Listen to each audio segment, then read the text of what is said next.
അങ്ങനെയുണ്ടാ? Best friend ആരാണ്?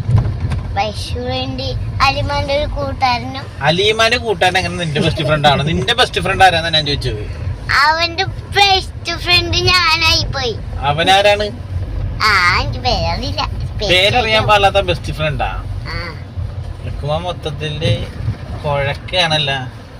Clay അങ്ങ് കുഴച്ച് വെച്ചേക്കുവാ. അപ്പൊ ഇന്ന് സ്കൂളിലൊന്നും പഠിപ്പിച്ചില്ല ശരിക്കും പറഞ്ഞാലല്ലേ? പഠിപ്പിച്ചു. എന്താ പഠിപ്പിച്ച്? രണ്ടു മാത്രമേ എഴുതാൻ പഠിപ്പിച്ചുള്ളൂ. എന്താന്നറിയാ? സ്റ്റാൻഡുകൾ സ്ലിപ്പ് ലൈൻ, 2 സ്ലിപ്പ് ലൈൻ ഇല്ല സ്റ്റാൻഡുകൾ എടുത്തിട്ട് ഒന്നും ആ സാധനം പിന്നെ ഇങ്ങനെ എടുത്തിട്ട് സ്റ്റാൻഡിൽ എടുത്തിട്ട് ഒരു സ്ലിപ്പ് ലൈൻ. എന്നെ പൊട്ടനാക്കണ്ട. സ്റ്റാൻഡിലെ സ്ലിപ്പിംഗ് ലൈനിലല്ല, കെർവ് വന്നിട്ട് അതല്ല. ഒരു ബുക്ക് വന്നിട്ടുണ്ട്. ആ ബുക്കിലില്ലേ കുറച്ച് പഠിപ്പിച്ചില്ലേ, ബാക്കി വീട്ടിൽ ചെന്ന് പഠിക്കാൻ. ബാക്കി പഠിക്കാനുള്ള എന്താ വീട്ടിൽ പോയി പഠിക്കാൻ? എന്നിട്ട് അല്ല അപ്പൊ ഇനി വീട്ടിലെന്താ പഠിക്കാനുള്ളത്? ഇപ്പൊ സ്കൂളിൽ നിന്ന് എഴുതിക്കൊണ്ട് വന്നില്ലേ, അത് സ്കൂളിൽ നിന്ന് എഴുതിക്കൊണ്ടുവന്നത് അതല്ലേ?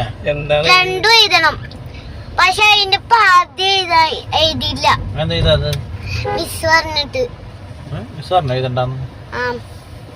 എനിക്കറിയില്ല എന്താണത്. സംഭവം വേറെന്തുവാ.